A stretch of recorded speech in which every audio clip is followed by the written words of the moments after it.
po, Miss Jane. Magandang araw po sa iyo at sa iyong mga tagapakinig. Ako po si Leia. Nais ko rin pong magbahagi ng aking karanasan sa masayang bagay. Hindi man ito matatawag na pag-ibig, pero karanasan naman ito na hindi ko malilimutan sa aking buhay. Noong magtapos ako ng kolehiyo, ay may nanliligaw sa akin na anak ng kumpare ni Papa. Halos araw-araw na lang ay sinasabi sa akin ni Papa na sagutin ko na si Arvin dahil sigurado na ang magandang kinabukasan ko kapag iyon ang napangasawa ko. Mayaman ang pamilya at kilala rin sa lugar namin sa Pampanga. Pilit naman akong tumatanggi kay Papa dahil kilala ko si Arvin. Mukha siyang mabait sa harapan ng mga tao dahil isang politiko ang tatay niya. Pero kapag ang mga barkada niya ang kanyang mga kasama ay salbahe ito. Nabalitaan ko nga na ilan sa mga naging kasintahan niya ay nagsampa ng reklamo dahil nananakit ito, lalo na kapag tinatanggihan na pagbigyan sa kama. Dahil sa may koneksyon sa munisipyo at sa istasyon ng pulis, kaya naman palaging nahaharang ang reklamo at naaareglo. Tapos ito ang lalaking gustong ipaasawa sa akin ni Papa. Hindi ko pinangarap maging punching bag. Kung sina Mama at Papa nga ay hindi ako sinasaktan, hindi rin ako papayag na may ibang tao ang manakit sa akin. Kaya kahit pa madalas kaming magtalo ni Papa, ay hindi talaga ako bumibigay sa gusto niya. Si Mama ko naman ay hindi ako pinipilit, pero hindi niya rin ako tinutulungan na ipagtanggol kay Papa. Kaya nakakaramdam rin ako ng pagkainis kay Mama. Pero hindi ko naman masisisi dahil alam kong takot siya kay Papa. Kahit ako ay takot rin naman kay Papa. Tumapang lang ako at natutong sumalungat noong nakapagtapos na ako ng pag-aaral. Malakas na ang loob ko dahil kahit palayasin ako ay kaya ko nang buhayin ang sarili ko. Imbes na bala kong doon na lang ako magtrabaho sa lugar namin, ay nagbago na ang isip ko. Lalo na noong sinabi ni Papa na nag-set na siya ng date namin ni Arvin. Subukan ko lang na sumama daw kahit hanggang sa 5 beses para lang makilala ko. Sabi ko naman, "Naku pa, hindi ko na kailangan makadate si Arvin para malaman kung anong klaseng tao siya dahil kilalang kilala ko na ang ikot ng bituka nun. Sa dami ng naging ex niya na nakausap ko, sapat na lahat ng nalaman ko para sabihing hindi ko magugustuhan kahit kailan. Tsaka luma na ang ganyang tugtugin pa. Ipapadate niyo ako? Tapos sasakay ako sa kotse ni Arvin. Dadalhin ako sa kung saan. Pipilitin na malapastangan para mapilitan akong magpakasal dahil nakuha ng pinakaiingatan ko." Pa, sabihin mo sa Arvin na yan na sa mga walang pinag-aralan at mababa ang level na utak lang uubra ang ganong style. Wag ako. Hindi ako nag-aral ng 4 na taon para paikutin sa palad ng isang college dropout na anak ng isang kilalang politiko. Kaya patawad pa. Hindi ko mapagbibigyan ang gusto mo. Mahabang paliwanag ko pa. Dahil sa mga sinabi ko ay biglang naghurumentado si Papa. Galit na galit siya na para bang gusto na akong pagbuhatan ng kamay. Sabi ko naman, "Sige pa, ituloy niyo yung mga banta niyo. Baka nakakalimutan niyo ang batas tungkol sa violence against women and children. Hindi porket kayo ang nagpalaki sa akin, ay pwede niyo na akong saktan ng pisikal."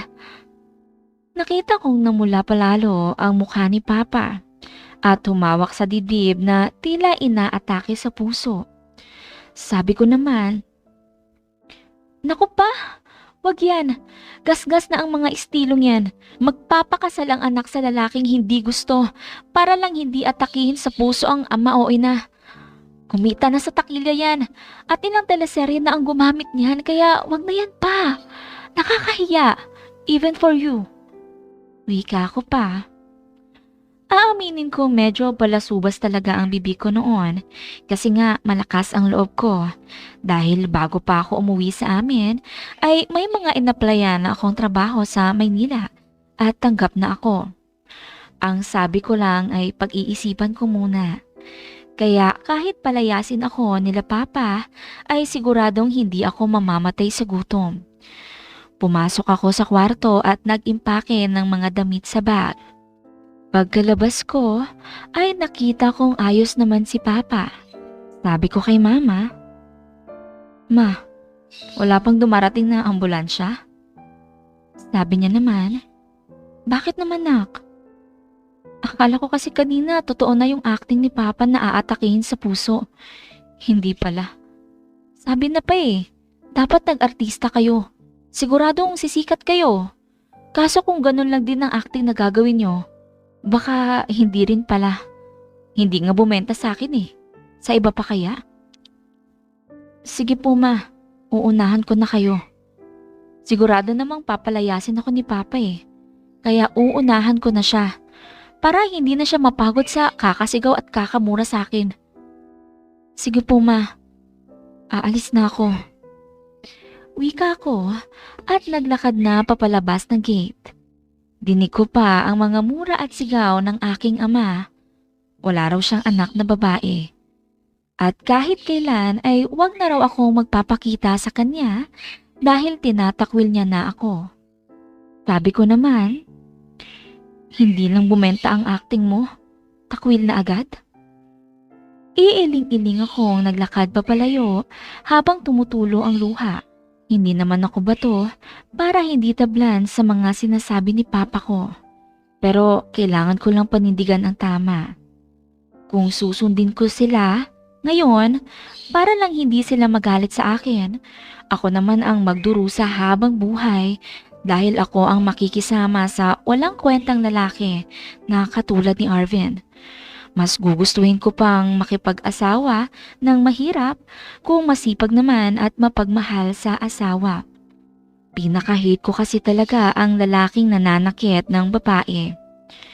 Pagkarating ko ng Maynila, ay tumuloy na muna ako sa isang probadong silid para magpalipas ng gabi. Gabi na rin kasi ako nakarating ng Maynila.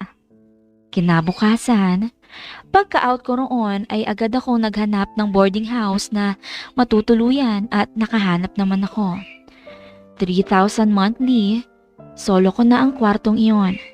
Pero common ang CR para sa lahat ng boarders. Ayos na yun sa akin. Hindi naman ako maselan.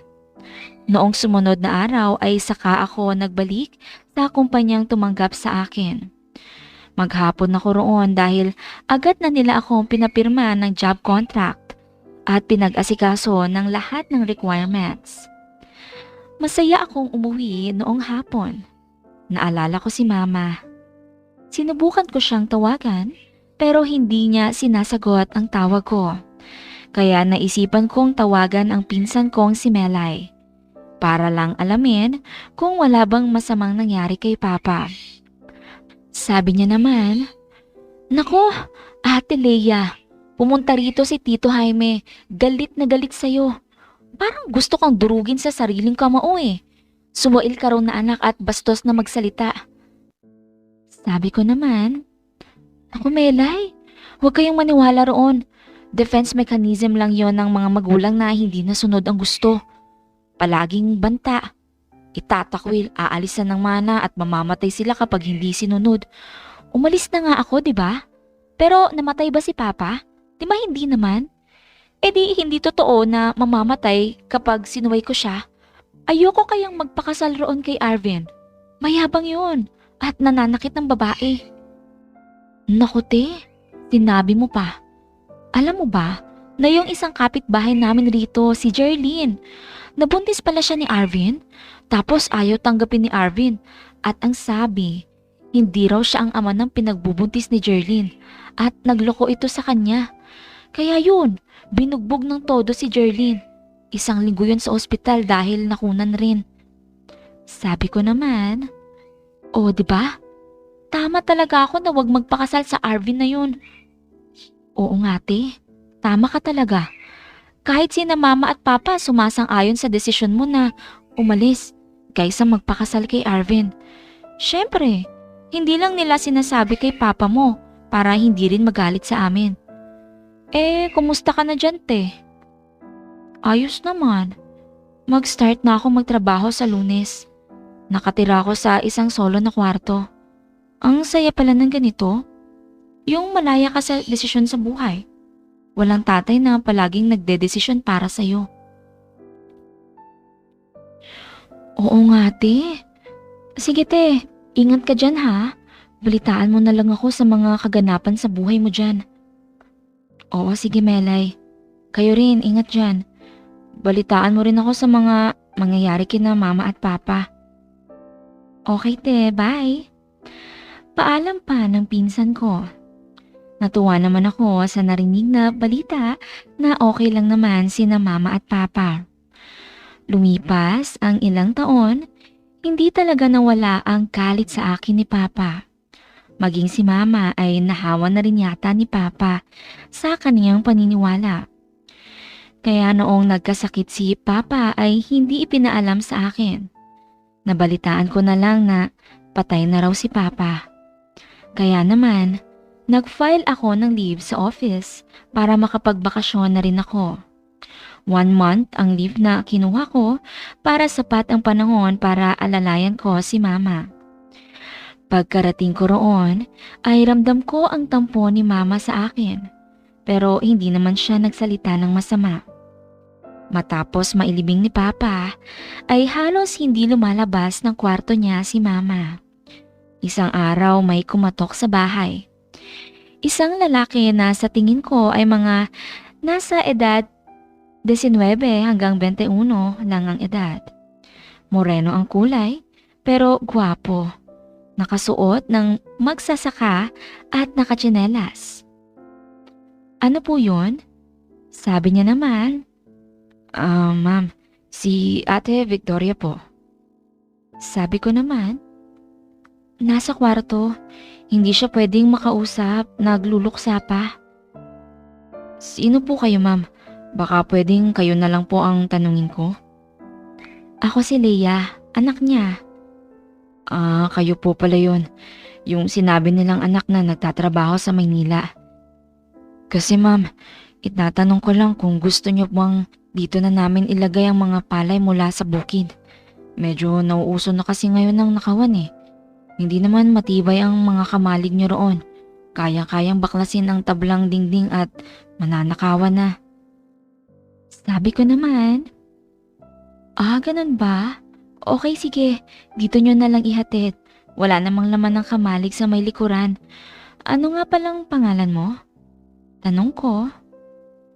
Ako po si Renzo, anak ni Pedring, yung katiwala ni papa mo sa bukid. Ganun ba?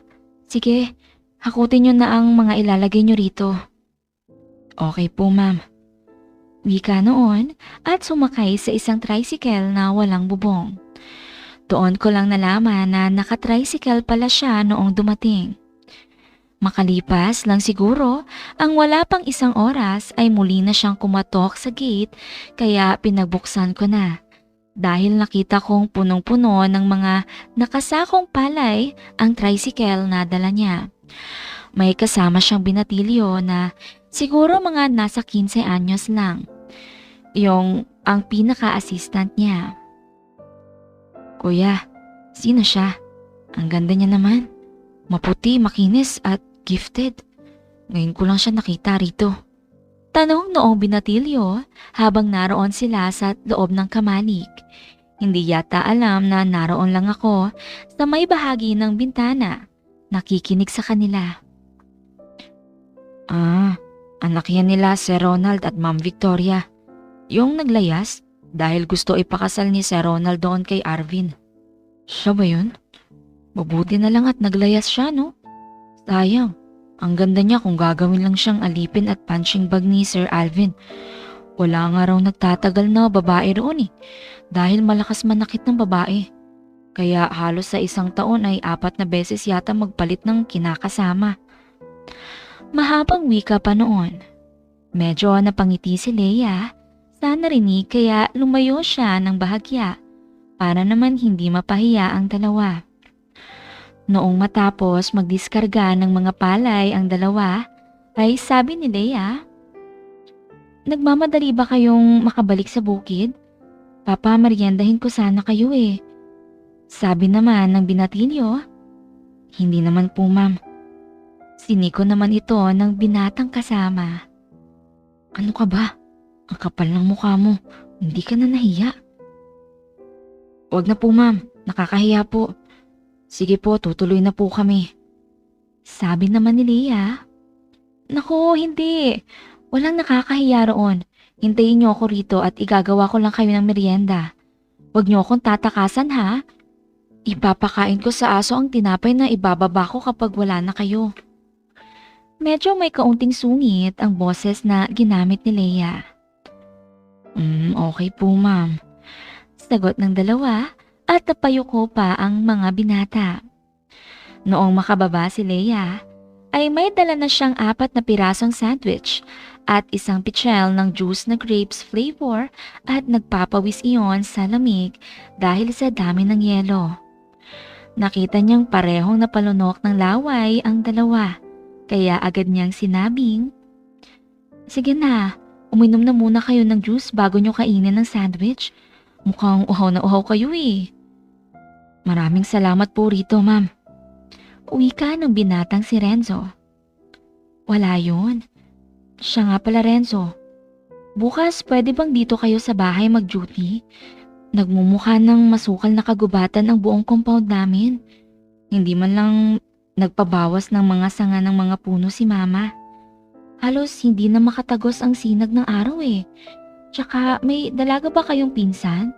O may dalagang tauhan sa bukid namin? Baka pwede niyong isama? Papalinisan ko ang flower garden ni mama. Hindi na mukhang flower garden eh. Nagmukha ng sementeryo dahil puro patay na puno ng rosas ang makikita. Sabihin niyo kay Mang Pedring na dito na kayo pinagtatrabaho para alam niya." "Okay po ma'am." Sagot naman ni Renzo. Sumabat naman ang binatilyong si Luis. Ma'am, libre po ba ang tanghalian namin bukas? Kasi kung hindi po ay magbabaon na lang kami." "Oo naman, syempre. Ipagluluto ko kayo ng sinigang na baboy at magsasaing ako ng marami. Kaya sulitin niyo ang pagtatrabaho bukas ha, dahil sisiguraduhin kong matutuwa kayo sa pagkain at sa merienda." "Okay po ma'am, hindi po kayo mabibigo sa amin." Sagot ni Luis. Tapos si Renzo naman ay tatango-tango lang dahil puno ng sandwich ang bibig nito. Matapos makamerienda ng dalawa, ay agad na rin silang umalis. Sinabi ni Leia na isalin na ng dalawa ang natirang juice sa pichel sa Coleman na baunan nila ng tubig dahil wala naman ibang iinom pa noon. Kaya tuwang-tuwa ang dalawa. Pagkaalis ng dalawa, ay umakyat na si Leia sa ikalawang palapag. Pinagmasdan niya ang buong compound nila. Malawak ang lupain na kinaroroonan ng kanilang bahay. Kaso halata namang hindi na talaga naaasikaso. Marami ng talahib at maging ang mga dingding ng pader ay puro nalumot. Ang bahay naman ay nababakbak na ang pintura dahil sa kalumaan. Ang alulod ay butas-butas na rin dahil sa kalawang. Kaya naisip niya na mukhang kailangan siya na ang magpatakbo ng kanilang kabuhayan. Lalo at ang nanay niya ay tila nawalan na ng interes sa buhay dahil sa pagkamatay ng kanyang ama.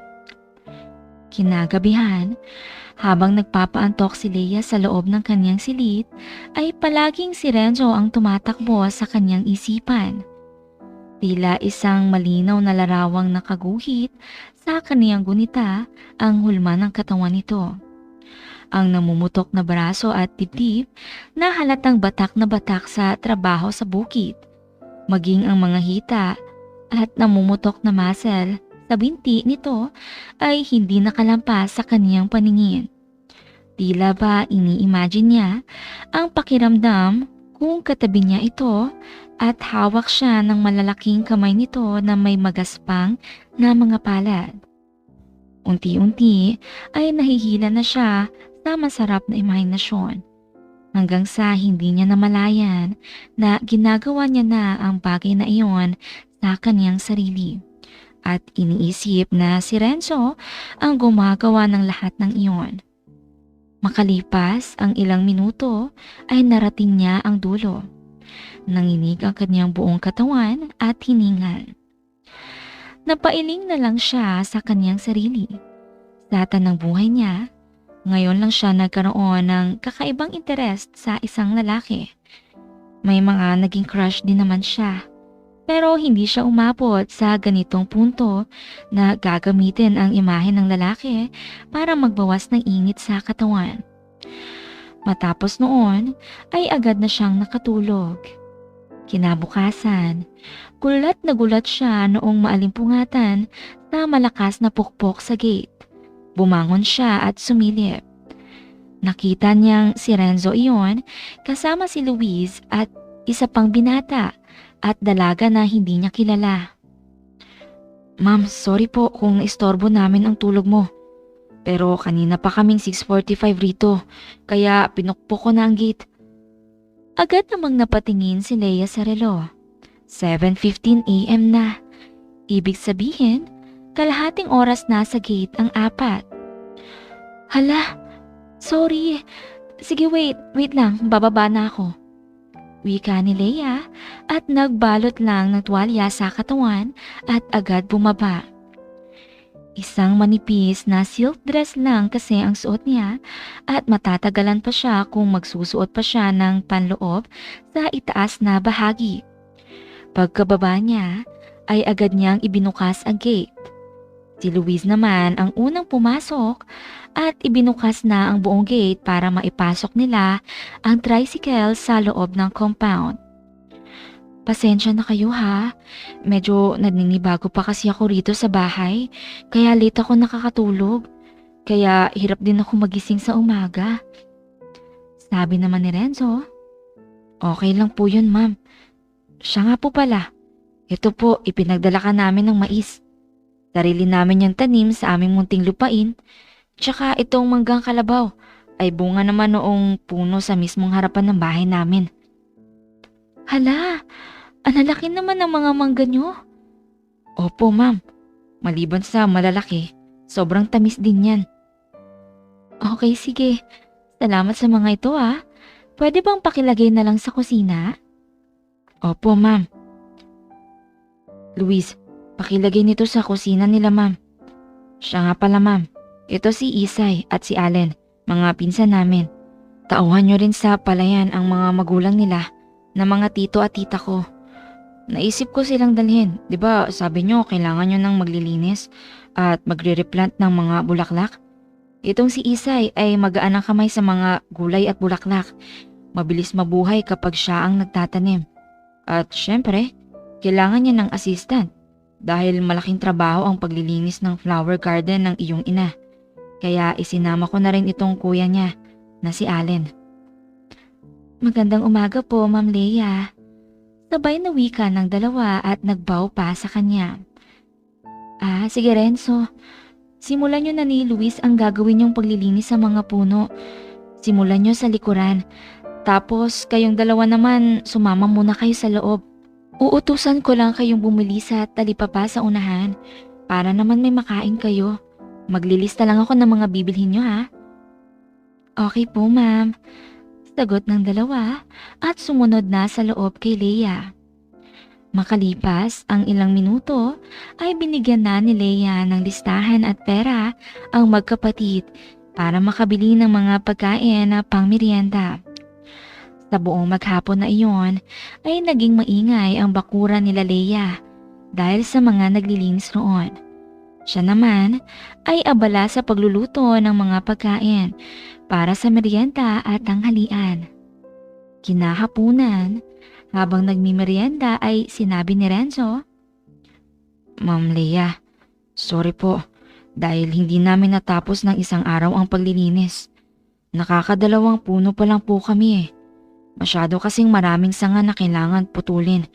Malalago rin ang bawat sanga. Ano ka ba? Hindi ko naman sinabing tapusin nyo ng isang araw lang.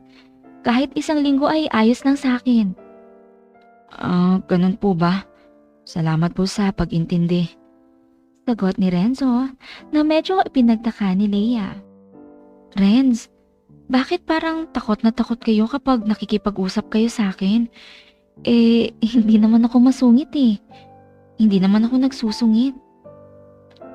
Nasanay lang kasi kami ma'am na sa papa mo. Ito ma'am ay atin-atin lang po ha.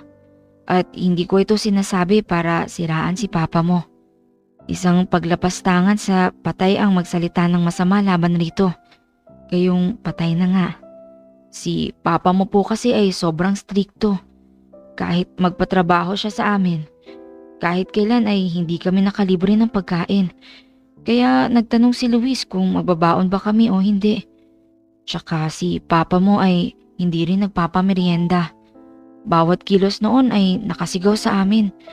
Kahit anong sikap namin na bilisan ang trabaho at ayusin, ganun pa rin ang turing niya sa amin na parang mga pulubi at alipin.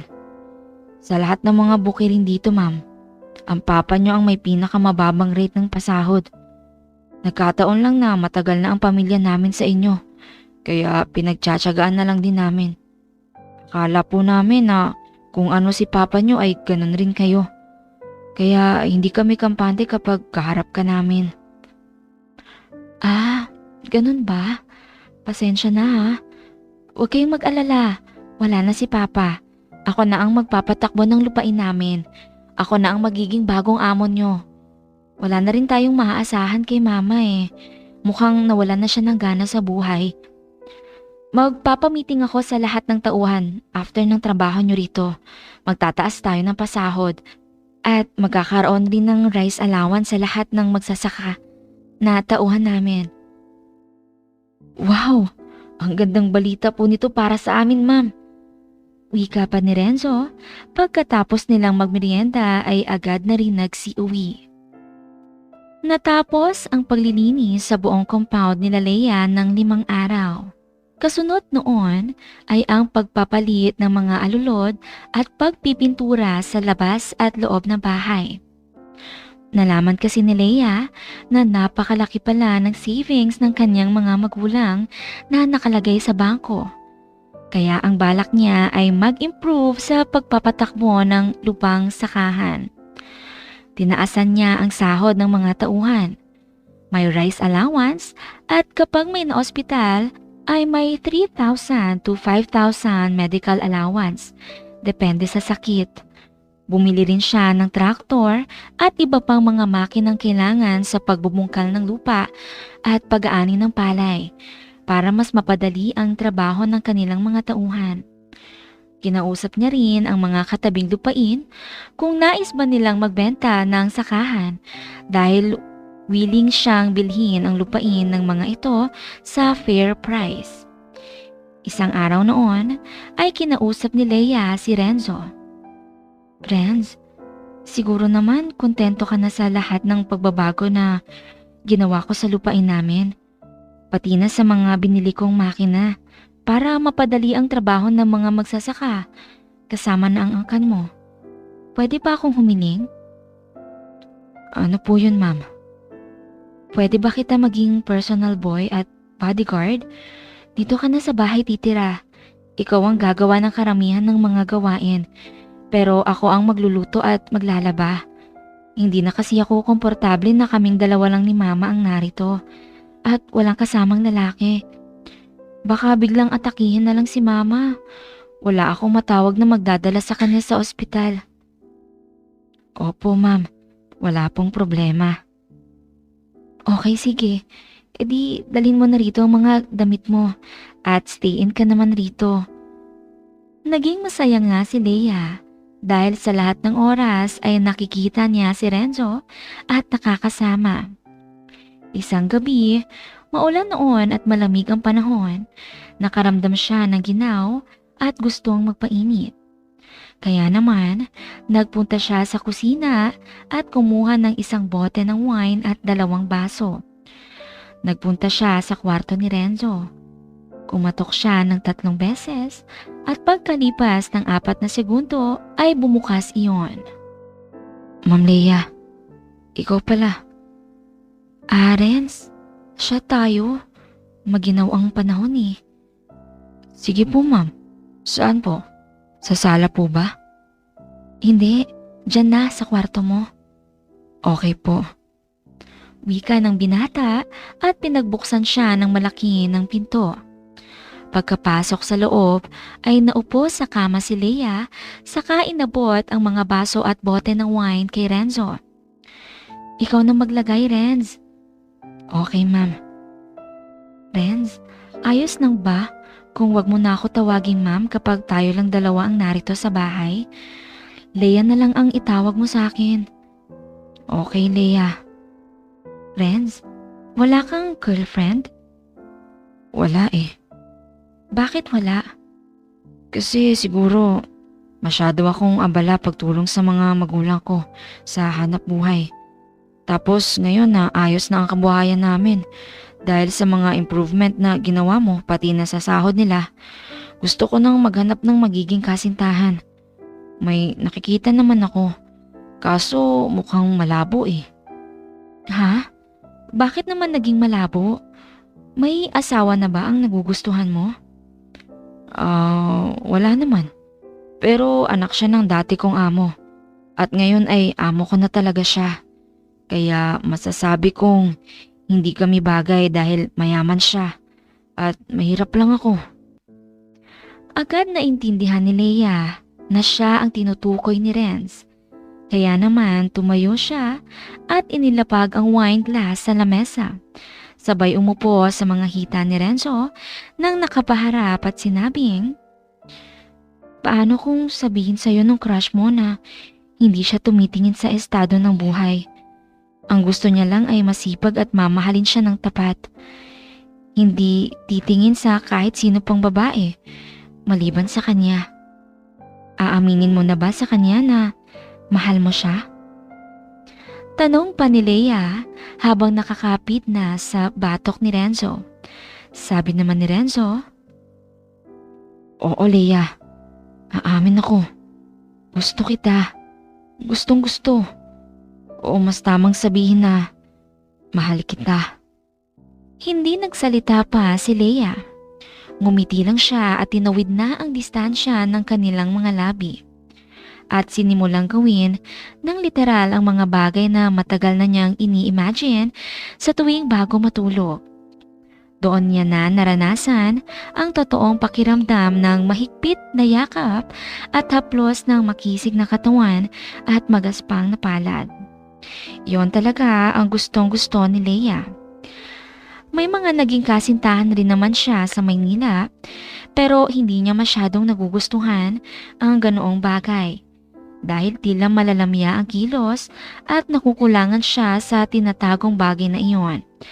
Pero noong masubukan niya si Renzo, ay nasabi niya sa sarili na iyon na nga ang lalaking perfect fit sa kanya. Matapos noong gabing iyon, ay naging sila na nga ni Renzo. Makalipas ang 6 na buwan ng regular na pag-iisa ng kanilang sarili kada gabi ay nakabuo na sila ng kanilang magiging supling. Kaya agad na silang nagpakasal. Mas lalong napadali ang buhay ni Leia dahil si Renzo na ang nag-aasikaso ng lahat at nagpapatakbo ng kanilang lupain. Tanging ang magluto at maghintay sa asawa ang kanyang ginagawa. At kahit nagdadalang tao na siya, maging umaga man, tanghali at gabi, ay may schedule sila ni Renzo para gawin ang bagay na iyon. Kaya tila langit ang nararanasan ni Leia araw-araw sa piling ng kanyang asawang si Renzo. Wakas.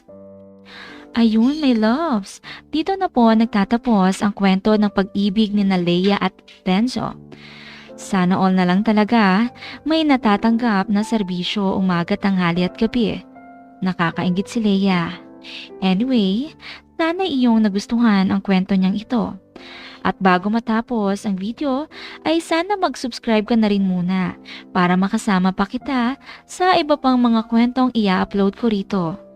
Mag-iwan ka na rin ng bakas o kaunting mensahe para sa akin para alam ko na nakasama kita sa kwentong ito. At muli ko na ring ipapaalala na pwede ka rin magbahagi ng kwento mo rito, my loves. Safe ang identity mo o maging ng ibang mga tauhang kasama sa iyong kwento. I-PM mo lang ako sa ating official FB page na Miss Fujiko Stories.